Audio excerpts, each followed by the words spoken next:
नमस्कार दोस्तों, ईरान ने इजराइल पर पहली बार क्लस्टर बम से अटैक कर दिया। अब एक क्लस्टर बम क्या होता है, क्या चीज है, इससे क्या नुकसान होते हैं, किन लोगों पर इसका प्रभाव देखने को मिलता है, सारा कुछ बताऊंगा। इससे पहले एक अपडेट जो आपको जान लेनी चाहिए कि ईरान ने जो आसमान है अपना रीओपन कर दिए, जो एयरपोर्ट वगैरह हैं उनको रीओपन कर दिया। किसके लिए? भारत के लिए, कि जो इंडियन जो स्टूडेंट जो ईरान में फंसे हुए हैं उनके लिए एक बार फिर से हवाई जो सुविधाएं हैं उनको एक बार फिर से बहाल कर दिया है भारत के लिए। आप देख रहे हो कि यहाँ पर जो 1000 स्टूडेंट हैं उनको आज रात दिल्ली लाया जाएगा। इस तरीके की रिपोर्ट्स में कहा जा रहा है कि ईरान की तरफ से ये जो कदम उठाया गया भारत के लिए उठाया गया। अब जो कई लोग इस चीज को समझ नहीं रहे थे कि ईरान और भारत के क्या रिश्ते हैं, इजराइल और भारत के क्या रिश्ते हैं। इन्हें कंफ्यूजन हो रही थी कि इजराइल की तरफ जाएं, ईरान की तरफ जाएं। कई लोगों ने डिसाइड कर लिया था कि ईरान मुस्लिम कंट्री है तो ईरान का यहाँ पर विरोध करना ही है। और कुछ लोग यहाँ पर जो समझ के चल रहे थे कि ईरान क्या स्ट्रेटेजिकली भारत के लिए क्या महत्व रखता है, वो यहाँ पर न्यूट्रल थे। जिस तरीके से भारत इस केस में न्यूट्रल है। अगर आपको ईरान और भारत के रिश्ते समझने हो कि किस प्रकार के हैं, ईरान के लोग किस प्रकार के हैं, जो भारत के लोगों के प्रति ईरान के लोगों का क्या रवैया रहता है, तो अगर आपको ये जानना हो तो आप इंडियन ब्लॉगर, कई सारे ब्लॉगर ईरान में जाते हैं, टूरिस्ट ब्लॉगर वहां पर जाकर ब्लॉग बनाते हैं, उनके माध्यम से आप ये जान सकते हो कि ईरान के लोग भारत के लोगों के प्रति क्या अपनी सोच रखते हैं। और उस सोच को आप वहां पर समझ जाओगे कि भारत के लोग जब ईरान में पहुंचते हैं और जो ईरान के लोग हैं उन्हें जैसे ही पता चलता है कि आप इंडियन हो, हिंद कहकर संबोधित करते हैं कि इन भारत को हिंद बोलते हैं। जो इंडियंस गाने हैं वो ईरान के लोग अपने मन में गुनगुनाते हैं। आज भी जो 90s के जो सॉन्ग हैं ईरान में आज भी सुने जाते हैं। ईरान के लोग भारतीयों को किस तरीके से ट्रीट करते हैं ईरान में, आप वो ब्लॉग जाकर देखना ईरान वाले, आपको समझ में आएगा। ईरान के साथ बहुत अच्छे रिलेशन है भारत के। ऐसा नहीं आप 3-4 मुस्लिम कंट्री को हटा दो, इसके अलावा जो जितनी भी सारी मुस्लिम कंट्री हैं बढ़िया ताल्लुकात हैं, सभी के साथ बढ़िया रिश्ते हैं भारत के यहाँ पर। तो इस चीज में यहाँ पर आपको ये डिसाइड नहीं करना है कि ये देश खराब है या वो देश खराब है। यहाँ पर आपको इस सिचुएशन में भारत का क्या पक्ष रहने वाला है, इस हिसाब से आपको अपने स्टेटमेंट यहाँ पर दिखाने चाहिए। अब आते हैं मेन मुद्दे पर। ईरान ने जो क्लस्टर बम जो इजराइल पर दागे हैं, ये क्लस्टर बम क्या है? पहली बार इस बम का उपयोग किया गया और बताया जाता है कि ये जो बम है सीधा मानवता के लिए खतरा है, यानी कि जो आम सिविलियंस लोग हैं उनके लिए खतरा माना जाता है ये बम, जो कि ईरान ने इजराइल पर दाग दिया। 8 दिन हो चुके हैं इस लड़ाई को और अभी तक इसका कोई परिणाम नहीं है। और इसके बाद इजराइल का क्या रिएक्शन आया वो भी बताऊंगा कि न्यूक्लियर बम है, जो क्लस्टर बम है वो है क्या चीज, जिसकी खबर लगातार चर्चाओं में बनी हुई है। इजराइल ने अपनी तरफ से जानकारी दी कि जो मिसाइल का जो ऊपरी हिस्सा होता है वो ऊपर हवा में 7 किलोमीटर ऊपर ऊंचाई पर वहां पर जाकर फटता है। और उसमें से करीब 20 बम जो क्लस्टर बम है ये मिसाइल के माध्यम से भेजे जाते हैं। यानी कि मिसाइल आपने जमीन से लॉन्च की और ऊपर जो आसमान है उसमें ये मिसाइल फट जाती है और वहां से छोटे छोटे क्लस्टर बम जमीन में गिरते हैं। लगभग 20 बम गिराए गए और इससे इजराइल की तरफ से जानकारी दी गई कि छोटे बमों में से एक बताया जा रहा है कि एक ओजोर में एक घर है उस पर हमला हो गया जिसमें कुछ नुकसान हुआ है। हालांकि उस बात की अभी तक जानकारी नहीं कितनी क्षति हुई है। ईरान की तरफ से लगातार हमले किए जा रहे हैं, इजराइल की तरफ से भी किए जा रहे हैं, लेकिन जो ईरान की तरफ से अभी हमले देखने को मिल रहे हैं, ईरान ने हॉस्पिटल पर हमला भी किया था। जिस तरीके से ईरान अब जो सिविलियंस को टारगेट बना रहा है, ये चीज अब देखनी होगी कि ईरान और इजराइल में आप जो डिफरेंस देख सकते हो कि इजराइल की तरफ से जो मिलिट्री फैसिलिटीज हैं, न्यूक्लियर प्लांट्स हैं, उनको टारगेट किया जा रहा है और ईरान की तरफ से अब इस तरीके के कदम उठाए जा रहे हैं। जो क्लस्टर बम है वो किस तरीके से काम करता है? सबसे पहले तो एक मिसाइल या रॉकेट में किसी भी प्रकार से उसे लॉन्च किया जाता है। उसके बाद ये हवा में जैसे उस क्षेत्र में पहुंचती है, हवा में इसको पूरा खुल जाता है, यानी कि ऊपर का हिस्सा ब्लास्ट होता है, इसमें से छोटे छोटे करके बम गिरते हैं और ये बम बड़े लंबे एरिया को कवर करते हैं। यानी कि जो मिसाइल है वो तो किसी टारगेटेड लोकेशन पर हिट करती है, लेकिन जो क्लस्टर बम है ये बिखर जाते हैं जगह जगह।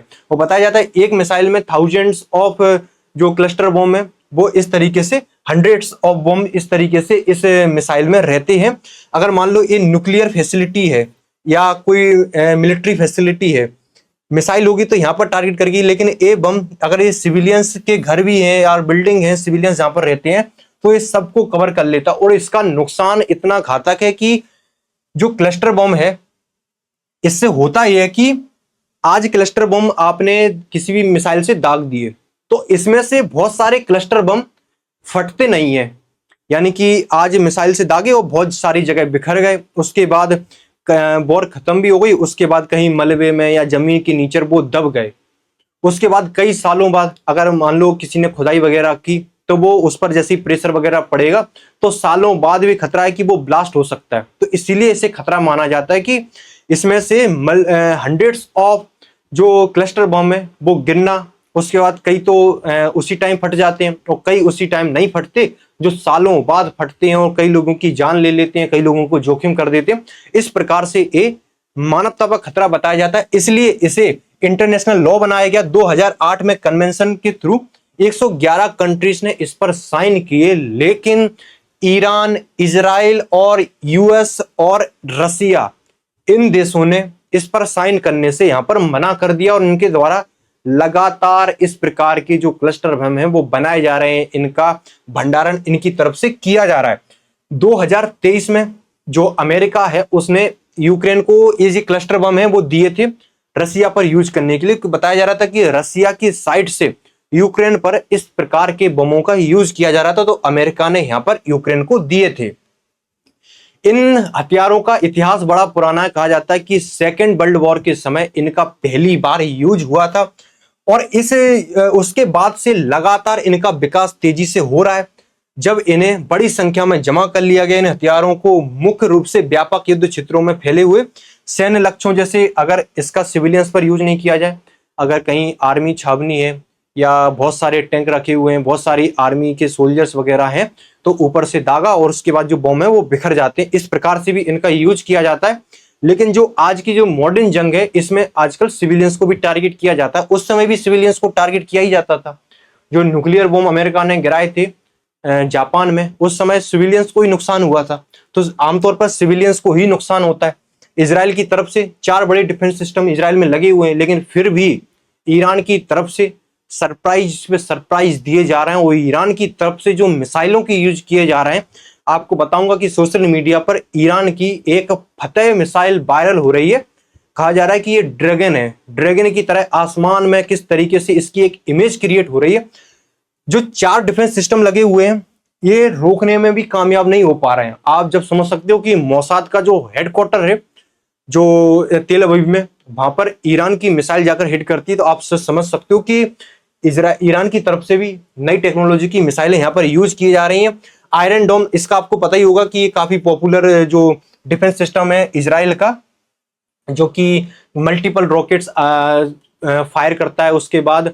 लेकिन जब एक साथ बहुत सारी मिसाइलें दागी जाती हैं तो जो डिफेंस सिस्टम है वो काम नहीं कर पाते हैं, और बताया जा रहा है कि ये अब जिस तरीके से काम कर रहे थे इनकी एफिशिएंसी भी अब उस तरीके से काम नहीं कर रही है। और इजराइल चाहता कि अमेरिका इन्हें डिफेंस सिस्टम यहाँ पर दे, इनकी मेंटेनेंस, क्योंकि लगातार एक काम कर रहे हैं, पिछले 7 दिनों से लगातार इनके द्वारा काम किया जा रहा है, इस वजह से इनकी मेंटेनेंस की भी बात चल रही है। अमेरिका से कहा जा रहा है कि अमेरिका इनकी मेंटेनेंस करे या कुछ डिफेंस सिस्टम यहाँ अपनी तरफ से दे। अब आते हैं ट्रंप पर। ट्रंप ने कहा है कि अगर सबसे पहले तो आपको ये समझना चाहिए, इस जंग का मोड़ अब अमेरिका पर ही निर्भर करता है कि ये जंग अब समाप्त होगी या नहीं होगी, या सालों चलने वाली है, जैसे रूस यूक्रेन चल रहा है और इजराइल और गाजा के बीच चला सालों तक, क्या इसी प्रकार से ये भी सालों तक चलने वाली है। यानी कि ट्रंप ने कहा कि हम 2 वीक यानी कि 14 दिन अभी डिसाइड करेंगे कि इस जंग में हम आएंगे या नहीं आएंगे अमेरिका की तरफ से, यानी कि 14 दिन, यानी कि 14 दिन तो और चलने वाली है, ये मानकर चलो आप 14 दिन चलने वाली है। अब इसमें कहा जा रहा है कि ये क्या अमेरिका की ट्रिक है या टैगो है। अब ये टैगो वर्ड जो है वो मैं आपको बताऊंगा कि ये ट्रंप के लिए यूज किया जाता है। ये वर्ड का जो ट्रिक बताया जा रहा है कि अमेरिका की ये ट्रिक हो सकती है, व्हाइट हाउस की तरफ से जानकारी दी कि ट्रंप 2 हफ्ते में डिसाइड करके बताएंगे कि ट्रंप इस जंग में शामिल होंगे या नहीं होंगे। जो टैगो वर्ड है इसे ट्रंप के लिए यूज किया जा रहा है। जब आपको पता होगा कि ट्रंप जब सत्ता में आए तो उन्होंने एक के बाद एक टैरिफ को लेकर जंग छेड़नी शुरू कर दी, टेरिफ वॉर शुरू कर दिया। और उसके बाद टेरिफ लगाया, उसके कुछ ही दिनों बाद पीछे भी हट गए। चाइना, कई सारे जो अपने आसपास के देश हैं, कनाडा, मैक्सिको, इनको बढ़िया से परेशान किया इन्होंने। और उसके बाद पीछे हटना इनके लिए इस वर्ड का यूज किया गया कि ट्रंप हमेशा पीछे हट जाते हैं। अब इसको जोड़ा जा रहा है ईरान के साथ कि क्या इस मामले में ट्रंप अब पीछे हट गए कि ईरान नेगोशिएशन करने के लिए यहां पर तैयार नहीं है। ईरान ने मेंटलिटी बना ली है अपनी कि ईरान लंबे वॉर के लिए यहां पर जाने वाला है। ईरान तैयार हो गया मेंटली। इजराइल क्या अब अमेरिका की नहीं सुन रहा? इस तरीके से क्या ट्रंप ने अपने आप को पीछे कर लिया? दूसरी तरफ इसको ऐसे देखा जा रहा है कि ये ट्रंप की स्ट्रेटजी हो सकती है।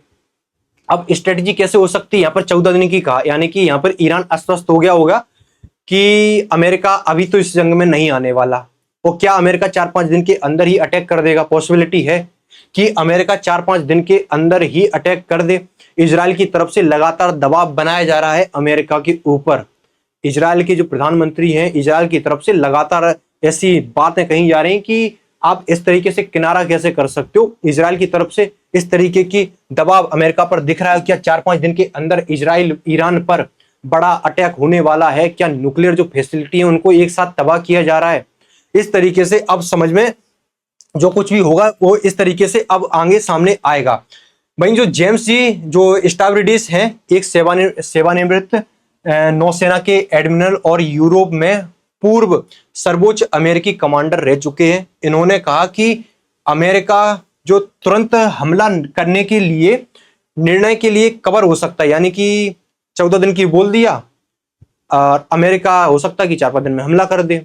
अगर ये 14 दिन की नहीं बोलता तो ईरान मेंटली तैयार था कि अमेरिका कभी भी उतर सकता है। इस तरीके से हो सकता है कि ईरानियों को आत्मसंतुष्टि की भावना में बहलाने के लिए एक बहुत ही चतुर चाल हो।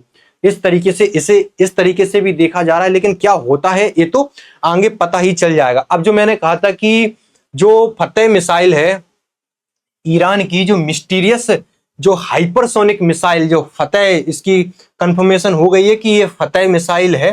पहले बताया जा रहा था कि पता नहीं क्या चीज है, उसके बाद कई मीडिया रिपोर्ट्स में इसका बता दिया कि ये फतेह मिसाइल है ईरान की। ये जो साउंड है उससे 15 टाइम्स तेज चलती है और ये सोशल मीडिया पर इस समय वायरल हो रखी है। इसे कहा जा रहा है कि ये ड्रैगन है। इस तरीके से ये दिखती है आसमान में, ये लहराते हुए किस तरीके से अपने टारगेट को लॉक करती है और आसमान में अलग ही प्रकार की इससे इमेज बनती है, जो कि ईरान की फतेह मिसाइल है। और बताया जा रहा है कि ये जो मिसाइल है यही मिसाइल इजराइल को चौंका रही है, क्योंकि इस जो मल्टी लेयर सिस्टम जो मैंने बताया 4 डिफेंस सिस्टम इजराइल में काम कर रहे हैं, वो तक इसे नहीं रोक पाए। इसे इंटरसेप्ट करना पॉसिबल नहीं हो पा रहा क्योंकि बहुत तेज मिसाइल है। जैसे हमारी ब्रह्मोस है, पता नहीं लगता कब आई और कब निकल गई। इसी तरीके से ये फतेह मिसाइल बताया जा रहा है, यानी कि धीरे धीरे जो देशों ने ऐसे ऐसे एडवांस वेपन बना के रखे हैं। आज की डेट में हमें शायद पता नहीं है, लेकिन जंग होती है तो एक के बाद एक नए हथियार जो ग्राउंड लेवल पर उनकी टेस्टिंग होती है वो पता चलता है। जैसे ब्रह्मोस के लिए 17 से ज्यादा देश कतार में लगे हों कि ये मिसाइल बहुत अच्छी है, इसे खरीद लेते हैं इस तरीके से, क्योंकि उसे भी इंटरसेप्ट करना मुश्किल नहीं, पॉसिबल नहीं हुआ पाकिस्तान के लिए। इसी तरीके से इस मिसाइल की यहाँ पर चर्चाएं लगातार हो रही हैं कि, लेकिन इसने जो सुर्खियों में आई वो आई अपनी इस प्रकार की जो इमेज इसने क्रिएट की, इसे ड्रैगन के नाम से यहाँ पर संबोधित किया जा रहा है। ये कुछ अपडेट थी। आने वाले 4-5 दिन में क्या पॉसिबिलिटी होती है वो देखना होगा। क्या ट्रंप इजराइल पर के साथ आकर ईरान पर अटैक करने वाले हैं या नहीं करने वाले, ये 4-5 दिन के अंदर क्लियर हो जाएगा। 14 दिन का है, क्या ये बहलाने के लिए है कि आप अपने दिमाग से निकाल दो कि अमेरिका इस चीज में कूदने वाला है? जो भी होगा पॉसिबिलिटी आपको हम अपडेट देते रहेंगे। फिर मुलाकात होगी आपसे नेक्स्ट सेशन में। Thank you so much.